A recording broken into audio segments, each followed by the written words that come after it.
menjelaskan pengertian dari teks ceramah. Teks ceramah adalah teks yang berisi pemberitahuan, penyampaian suatu informasi, baik pengetahuan maupun informasi umum lainnya, untuk disampaikan kepada orang yang menguasai bidangnya, baik secara langsung maupun melalui media elektronik dan digital. Penjelasan yang saya sampaikan tadi sesuai dengan pernyataan tim Kemdikbud tahun 2017 halaman 78. Struktur teks ceramah. Struktur teks ceramah dibedakan menjadi 3 bagian.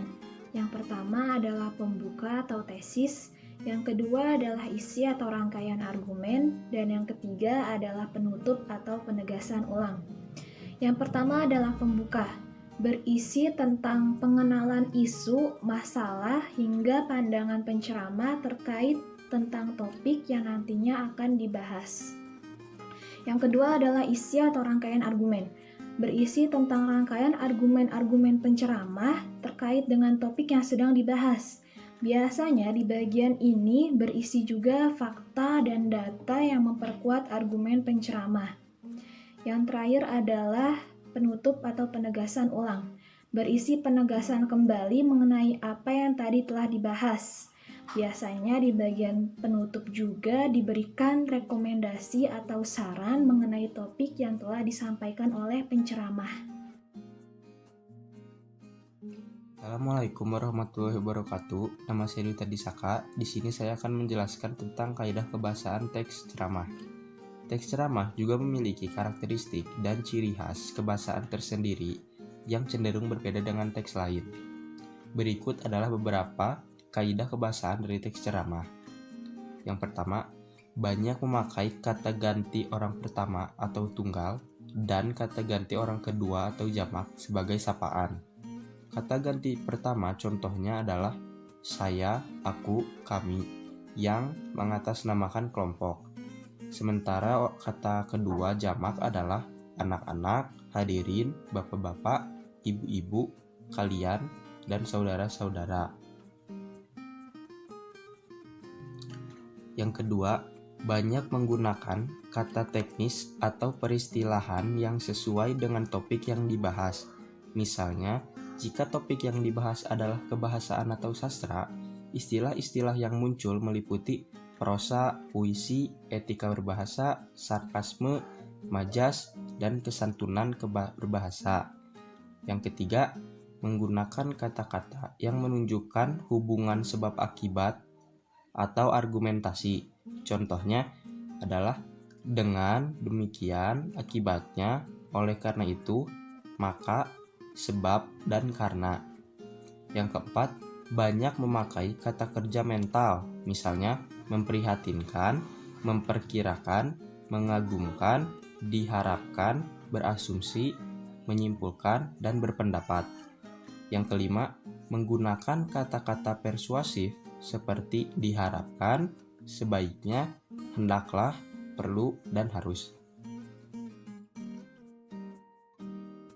Ciri-ciri teks ceramah dapat dipaparkan dalam beberapa hal berikut. Yang pertama, ada sesuatu yang dijelaskan atau diinformasikan untuk memperluas pengetahuan para pembaca atau pendengar. Yang kedua, disampaikan oleh seseorang yang ahli atau dianggap pakar dalam bidang atau ilmu yang sedang diceramahkan. Yang ketiga, terdapat ajakan atau persuasi untuk mengubah sikap atau tindakan terhadap materi yang dibicarakan. Yang keempat, berisi argumen yang mengaitkan topik yang dibicarakan. Yang kelima, memiliki fakta data yang memperkuat argumen dalam teks. Yang keenam, terdapat komunikasi dua atau banyak arah antara pembicara dan pendengar, yaitu berupa dialog, tanya jawab, kolom komentar, tanggapan video jika daring. Jenis-jenis ceramah. Ada 2 jenis, ceramah umum dan ceramah khusus. Yang pertama, ceramah umum merupakan pesan yang bertujuan untuk memberikan sebuah nasihat serta petunjuk-petunjuk yang ditunjukkan terhadap khalayak ramai atau masyarakat luas. Pada umumnya, ceramah umum bersifat menyeluruh. Maksudnya tidak ada batasan ataupun baik dari audiens yang sudah tua maupun yang masih muda. Materinya pun tidak ditentukan, jadi sesuai dengan acara. Sedangkan ceramah khusus merupakan ceramah yang bertujuan untuk memberikan nasihat dan petunjuk-petunjuk terhadap madu atau khalayak tertentu dan bersifat khusus baik itu materinya ataupun yang lainnya. Pada ceramah khusus ini ada batasan-batasan yang dibuat, contohnya materi yang menyesuaikan dengan keadaan acara tersebut. Assalamualaikum warahmatullahi wabarakatuh. Di sini saya akan menjelaskan tentang unsur-unsur ceramah dan metode ceramah. Yang pertama ada unsur ceramah. Unsur ceramah terdiri dari 3 unsur. Yang pertama adalah penceramah. Penceramah adalah orang yang melakukan kegiatan ceramah.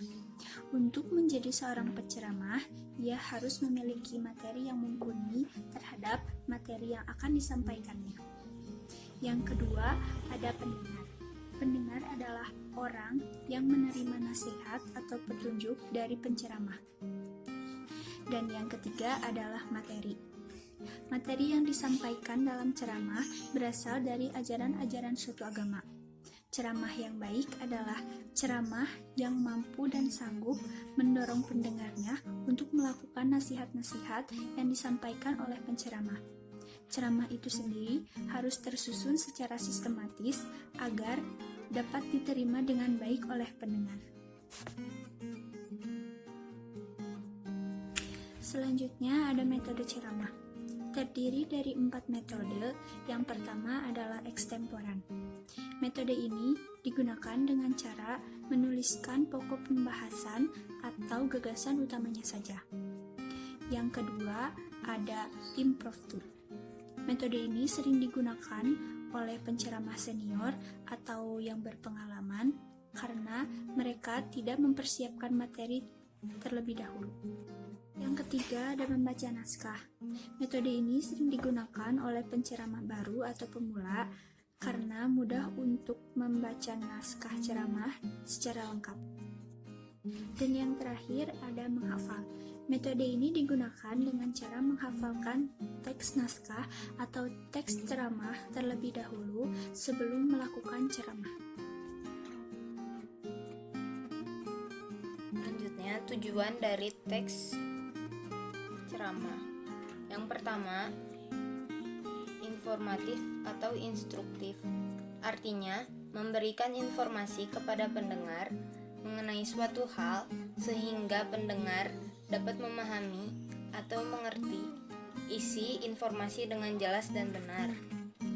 Yang kedua, persuasif, yang artinya mengajak pendengar supaya mengikuti apa yang pembicara sampaikan agar keyakinan pendengar semakin bertambah untuk melakukan sesuatu ke arah yang lebih baik.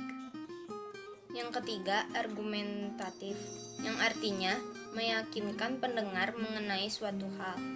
Yang keempat, deskriptif, artinya menggambarkan atau melukiskan tentang suatu keadaan. Yang kelima, rekreatif, yang artinya menghibur atau menggembirakan pendengar agar merasa puas. Yang keenam atau yang terakhir, naratif, yang artinya menceritakan suatu hal kepada pendengar.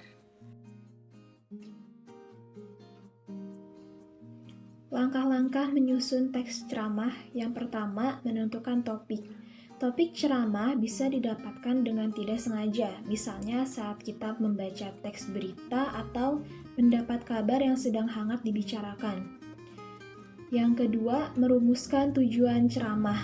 Tujuan ceramah itu dibagi menjadi 2, yaitu tujuan umum dan tujuan khusus. Tujuan umumnya meliputi ceramah informatif, ceramah persuasif, dan ceramah rekreatif. Kalau tujuan khususnya merupakan rincian dari tujuan umum. Yang ketiga adalah menyusun kerangka ceramah. Kerangka teks ceramah adalah rencana yang memuat pokok-pokok bahasan struktur teks ceramah. Setiap bagian struktur yaitu pembuka, isi, dan penutup dibuat kalimat pokok atau ide pokoknya terlebih dahulu tanpa penjelasan detail. Yang terakhir adalah menyusun ceramah berdasarkan kerangka. Setelah kerangka telah selesai dibuat, maka kembangkan setiap kalimat pokok menjadi paragraf-paragraf yang diberi kalimat penjelas, baik secara deduktif maupun induktif.